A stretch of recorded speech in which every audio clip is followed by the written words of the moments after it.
Dealmaker Zone. Today we're at TechCrunch Disrupt in Brooklyn, New York. In a full immersive way on your iPad. Also, you can start some videos on it. I found the official top stack branded shot ski. We're running cold starts at the Dicey. What would your coach do? You'd be really rich, that's true. Dealmaker Zone! Yeah, baby! Yeah, you got this guy, you got him. Welcome to the Dealmaker Zone. My name's Steve Stern and I'm your host. This is a show where we talk to the thought leaders transforming the worlds of real estate, technology, and business. And it's presented to you by AnySizeDeals Week, which is the leading festival focused on real estate innovation that takes place from September 7th through the 10th in Las Vegas in Nevada. Today, your first guest is a superstar entrepreneur by the name of Jonathan Wasserstrum. He's the CEO of a company called SquareFoot that focuses on helping tenants find office space. And it's a very timely conversation because due to COVID, there's been a lot of difficulty around the office sector and tenants leasing up space. So talking to Jonathan will really help us get a great insight in terms of what's currently happening in the market. Jonathan, welcome on the show. Steve, thanks for having me, man. Absolutely. So tell our audience a little bit about what SquareFoot does and kind of what the status of the market is right now. Yeah, so my quick background, started my career in real estate at JLL doing capital markets. Was in New York for business school. And shortly after that I got a call from a friend of mine who was looking for space for his last company. Did online to try and do that. Thought you could find office space online. You can't. My phone rings, Jonathan, how the hell do you do this? We decided to fix that, right? So how do we fix that? The heart of it is SquareFoot.com, which is a listings platform. You can think of like a Zillow for office space. It enables prospective tenants to actually see what's on the market. Secondly, we have an in-house brokerage team, and that's actually how we make money. At the end of the day, you can think of us like a Redfin or a Compass for office space. And along the way, because we're a tech company, we believe that, this is not why, but we are a tech company. We believe that tech and products can help make a whole bunch of the pain points that tenants, our clients feel a lot easier. So we build those products. And yeah, so that's what we are. Period. Got it. So in terms of the company itself, you focus on the office sector, right? So That's what's correct. happening in the, and you guys are mostly focused on New York City. So what's happening in the leasing space right now with tenants and office? What can you tell us about what you're seeing in the market? Yeah. So most of our business is office. We do a little bit of other property types as well. A lot of work we do here in New York. It's been slow and not fun. Look, going back to March, or soon in February, pipeline never looked better, right? Bigger deals, better deals, more of them than we'd ever seen. Kind of firing on all cylinders. Then COVID hit. New York was hit first, like among major markets, and also kind of deepest. And it's been the slowest to come back as far as all the markets that we look at. Look, the first few months, kind of April, May, June, everybody was trying to figure out like which way is up, right? So companies business, if you're in the travel space or you're in the healthcare space, kind of up and to the right. First couple months, everybody was kind of figure out which way is up. Nobody's really thinking about their leases and nobody was going to the office. Then kind of over the summer, people started picking their heads up saying, okay, let's start thinking about what return to work could look like. And now you have a bunch of people going back to the office. New York, much lower percentage than elsewhere in the country. I think the average that I saw recently in New York's about 17%, nationwide about 25, 27%. And then some markets like Houston, Dallas, and Austin, Austin are like 39 to 45% back in the office. Are you in those markets as well, or you're mostly in New York? We do some stuff in all those markets. New York's our largest market historically. Now you're starting to get people think about, so kind of the first few months were like, what's going on, which way is up? Second few months, how do we start getting people back to the office? And now we're starting to get to the stage where people are trying to figure out what their office should look like today, tomorrow. So you sense there's a sense of optimism. Now, is this mostly the larger companies? Because even when people weren't signing leases, like the Facebooks of the world did sign a couple of larger leases in Manhattan, but like the smaller companies, what are you seeing at that level? Are they also interested in signing leases? Yeah, they are. I actually think we're seeing more activity with the smaller tenants than with the bigger tenants. look, unless somebody has a lease expiration, unless there's a gun to your head to do something, at least for the last several months you weren't doing anything, right? So you're kicking the can down the road. Now we're seeing a bunch of companies start to go back to the market. Still less than February, but people, I mean, we're getting inquiries every day. Okay, and most of these companies, are these like VC-backed startups, or what sector are these companies in? Or are these law firms, or who in the market is most active right now in terms of trying to get some space? It's all of those things. Unfortunately, I don't know how to say it's only one, because otherwise we would just chase all those. We're seeing law firms, especially once they reopen the courts, we saw law firms pick up a bit. Look, companies that are raising money, especially at the earliest stages, some of them are going to be remote first. A lot of them say magic only happens in an office and not on Zoom, so we want an office. And we're seeing a lot of that. So talk me through, so you're the CEO of the company, COVID hits, it seems like it's the end of the world. What are you thinking at the time? Like, what are you thinking? Have to switch up the business model? We're gonna have let people go. We're gonna have to raise more money. What's going through your head at that time in March and April? I don't think it's the end of the world then or now. Okay. Right? COVID sucks. I hate COVID. It's like the worst thing in the world now. There will be a post-COVID time, right? So for us, from a business perspective, it's how do you batten down the hatches and make sure that when the sailing gets smooth again, you're ready to start sailing. So we did some pay cuts, we did some furloughs, we did some reductions in the force. We cut back on marketing. You just, everything comes. You're a lot more careful with how you're prioritizing things, and you're some marginal bets that you would like to make in an aggressive market, you're less likely to want to make now, because it's not worth taking some risks.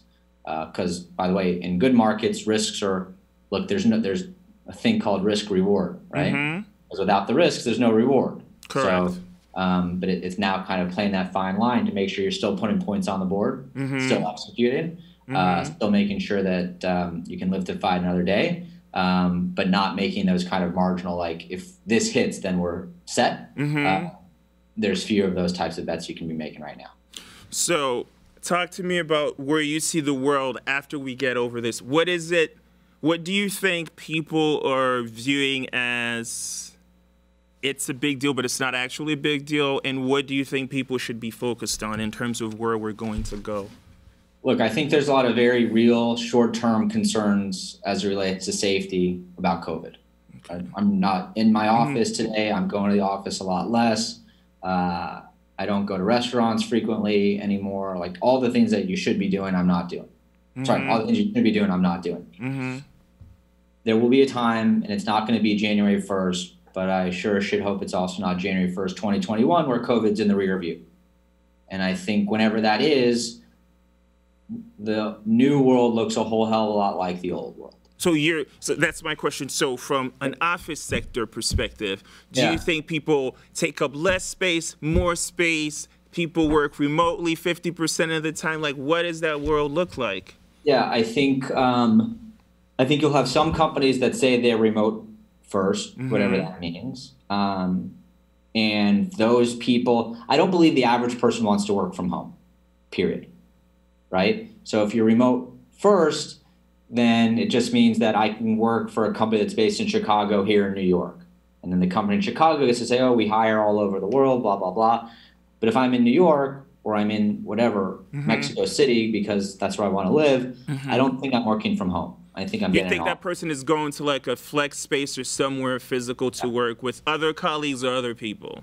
Yeah, other colleagues or other people. I don't believe the average person wants to work from home, period.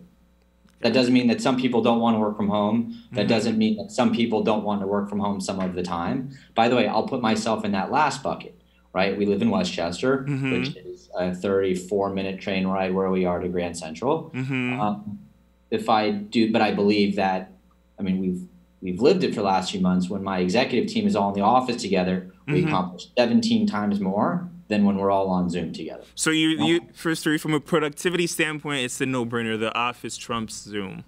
Dude, not even productivity. Because productivity, I think, is productivity, yes, too, but like enjoyable work life.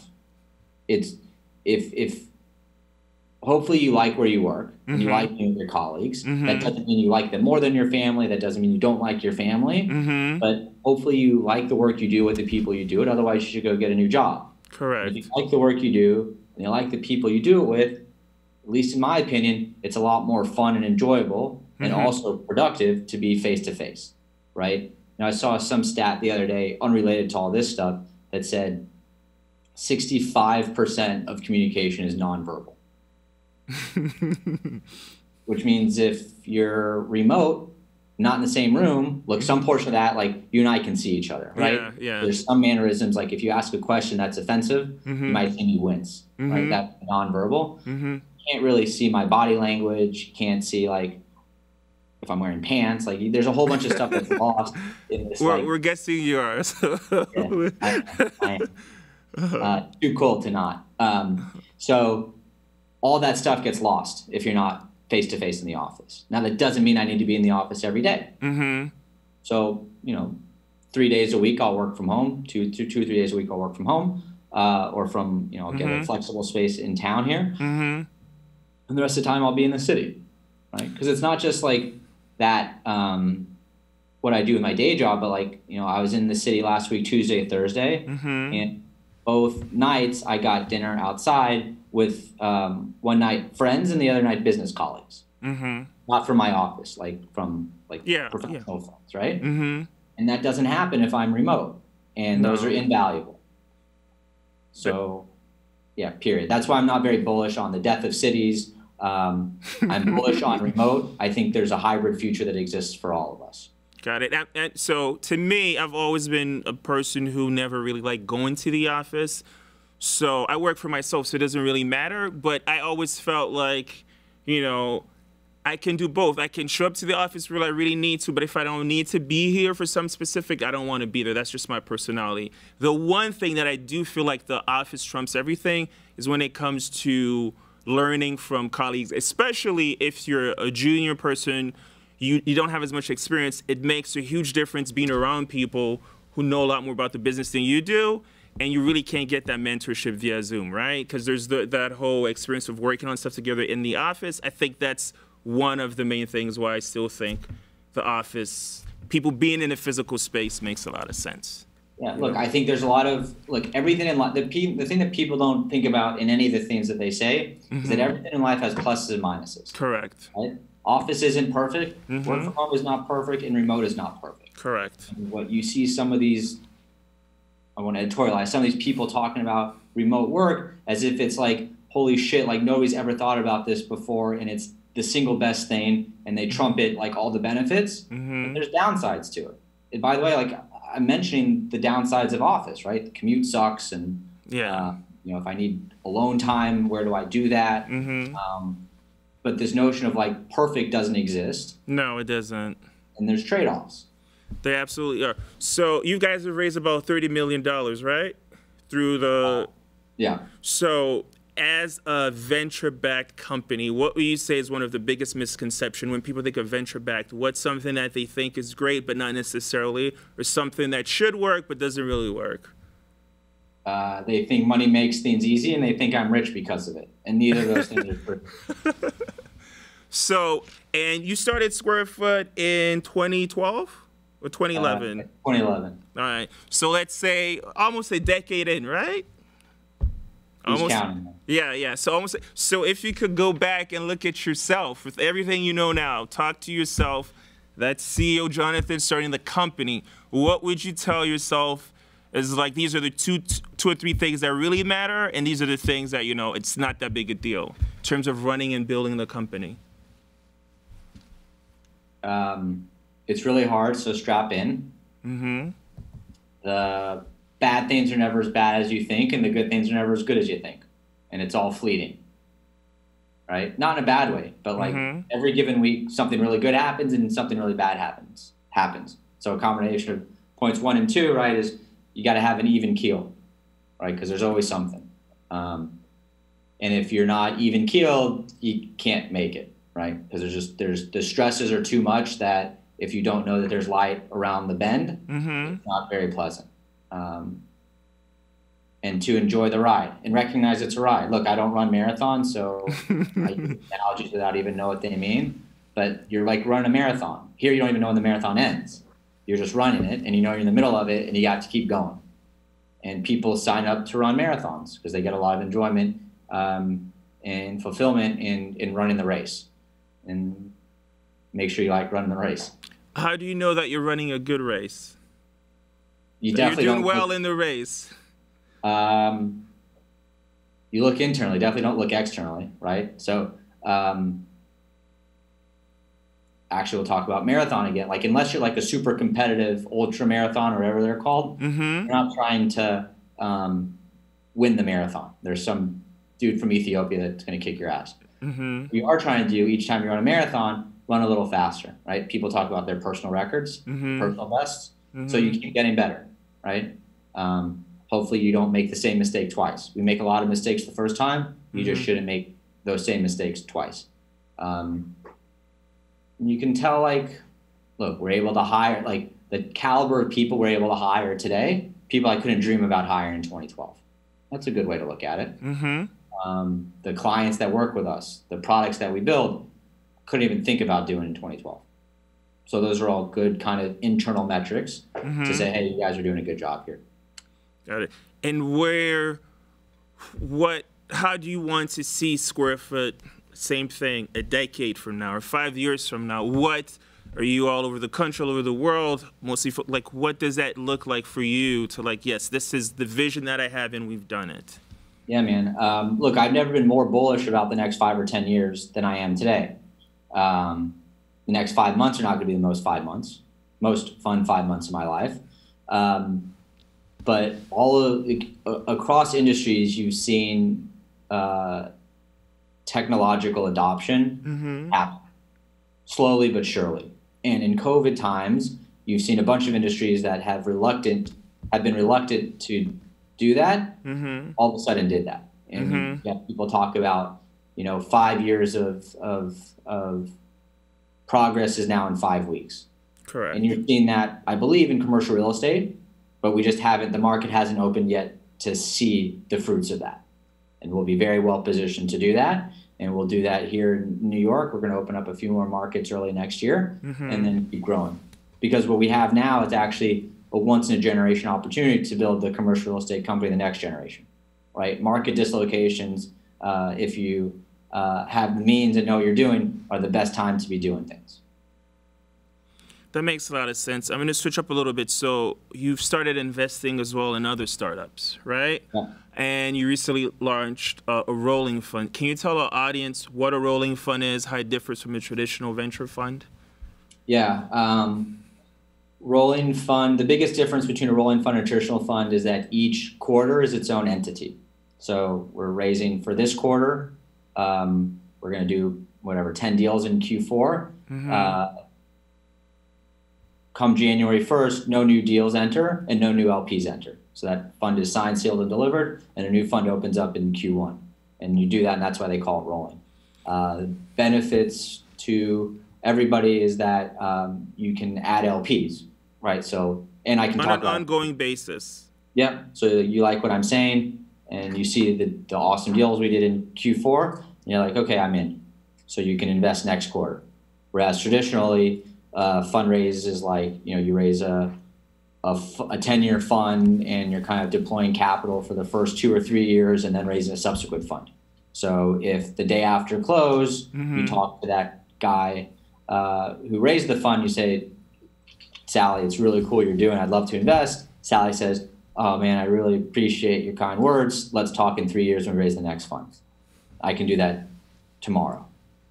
So as Jonathan, the investor, the VC, how does he think differently versus Jonathan, the entrepreneur, when he looks at a business opportunity? Dude, actually not differently at all, right? You're at a different seat at the table, but the question is always, how do you execute on, is there a business that should be built here? How do you execute on it? And then is this the right team to be doing it? You know, you need big markets, you need good products, you need good teams, and that's the same on either side of the table. And I'll say, kind of hand on the Bible, doing each of them makes me better at the other, right?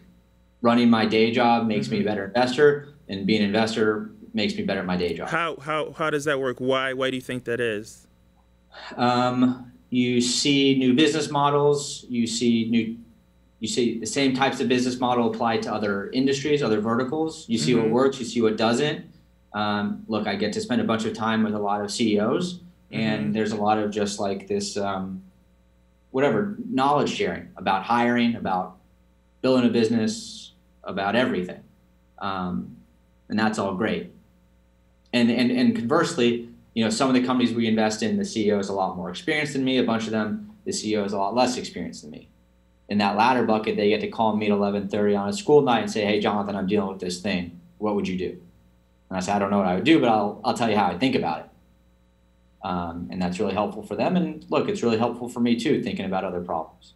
And that was going to be my next question. What type of investor are you? Are you more hands-on, very engaged, or it just depends on what the company wants from you? Yeah, whatever the company wants. Look, by the way, we're taking new LPs. You should reach out to me on LinkedIn if you're interested. But we have a really special thing we're building with the fund because most of our LPs are prop tech and real estate people, which makes us really value add to the companies that we invest in, right? Because we have a lot of diversity across property type and geography and business model. So pretty much any company that's doing something real estate, there's somebody that's involved with the fund that can help. And from a time perspective, how much of this take compared to your day job of running SquareFoot? My day job is a full-time and a half. I just do this this is my hobby, right? So some people golf on the weekends. I've been living with my father-in-law since March.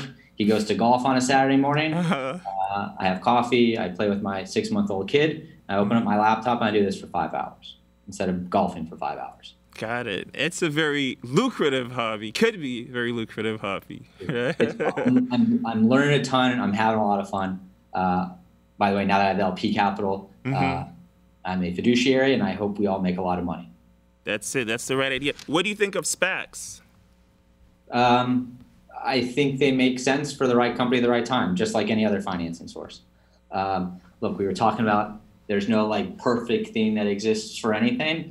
I believe that's also the case for going public. So there are pluses and minuses with the IPO, and there are pluses and minuses with the SPAC. And I think, look, this is never the headline you read because nobody wants to read, it depends, comma.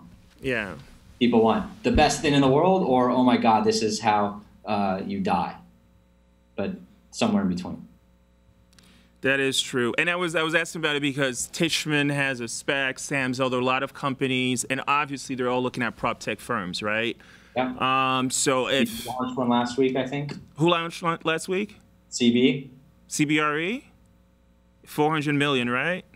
Something like that. Who's counting? So it's like ridiculous, right? So it's I find it very interesting. Obviously, I'm curious to see what sort of companies merge out of the whole thing, but it's a very interesting opportunity. So I have a question. So the CEO of Coinbase, he recently posted on Twitter that he felt like his company's mission should be solely focused on being a profitable company because there's a lot of work with that. He's not really interested in having his employees being socially active, right? And he made the point that if you're really interested in being socially active, you shouldn't really work at Coinbase because it's not ideal for you.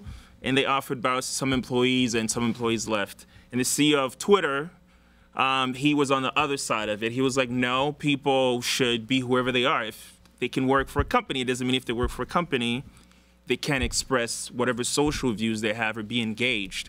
One doesn't necessarily prevent you from doing the other. As a CEO of a company, where do you stand on that? This is probably going to sound the wrong way, but like being socially active is like a hobby. It's like a very important hobby. The same way I do my angel investing, and I talk about it at work. Somebody likes to golf on the weekends, talk about it at work. There's a lot of people who are politically active nights, weekends. They want to talk about it at work. That's fine. The only thing that's not fine is if people don't respect the other people they work with, regardless of of what their hobbies are, or regardless of where they sit on the political spectrum. I think the most important thing is, and unfortunately you see this across the board, the current, and this is a whole soapbox for me that I won't go too far on, but the level of discourse as it relates to politics these days does not make me very happy, right? People on the right look at the people on the left and think they're all the devil. The people on the left look at the people at the right. They think they're the devil, and that's not how we as America are going to go forward. I think you should be able to share your views, regardless of what they are, and not have the person that you're sharing them with think you're evil. That does make sense. My thought on the whole thing partly is because a lot of times when there's a social issue, companies have to put out statements, right? So the more successful you are as a company, the more people, if you don't say anything, they assume either you don't support the cause or you don't have an opinion on it. I think his whole view is that he doesn't want his company to put out any statements because he's focused on making money for Coinbase. That's what he's good at, and if he makes a lot of money, it will help people. And he doesn't think a company, right, you're not really accomplishing your goal because that wasn't your original mission. I think that's kind of how he viewed it, and most people feel like, well, if there's a big issue that's affecting everybody, including your employees, your company should have a say to it, you know? But I get where you're coming from. And I don't disagree with that, with what you just said. I'm not mad that he said it. If it was me, I mean, look, I didn't put out that statement, right? So I'm not saying I agree with it. I'm not mad that he did it, and vice versa with Twitter. Like, you can't win, right? No matter what you do. That is true. Someone's going to be upset no matter what you do. That is true. Which doesn't mean you shouldn't say something, right? If you have to stand up for what's right, it doesn't matter. It doesn't matter. You have to stand up for what's right. Period. And there's unequivocal bad, right? There can be unequivocal bad, and the thing that I will tweet, I'm against bad stuff, right? And there's some things that are like unequivocally bad that I would not support. It's interesting, like, you know, you should use your megaphone wisely, right? Which doesn't mean you should use it every day. And there are a lot of societal issues that we as a country are grappling with right now. By the way, we as a country have been grappling with social issues and other issues. I don't feel like doing the math, but for 230 or 245 years or whatever. I think the important thing is that we realize that we're all in it together. And me yelling at you, you yelling at me is not going to be productive. You want to have, and this isn't like me and you, it's me and you, but like two random people want to have a polite conversation. It could be a heated conversation, but a polite conversation about the best way forward. I am very for that discourse. Unfortunately, that discourse doesn't happen much right now. People talk past each other and over each other. Yeah. It's a very difficult time, so for sure. So we're almost out of time. Is there anything else you want to share with the audience before we head out? Everything's going to work out all right. There you go. Doesn't mean it's going to be easy along the way, but everything will work out all right. Awesome. And come invest in my rolling fund if you're involved in the real estate space. We're doing a lot of fun stuff for a lot of fun people. Oh, mention the sort of companies that you're investing in one stage. What type of checks are you cutting? So the founders are watching, you know. Yeah. Really stage agnostic, pre-seed, seed, A. We also do a little later stage work as well. Across property type, across geography. Like we invested in a real estate brokerage in South Korea, marketplace for leasing in Latin America, self-storage business here. So as diverse as it comes in prop tech. Anything that touches the built space is interesting for us.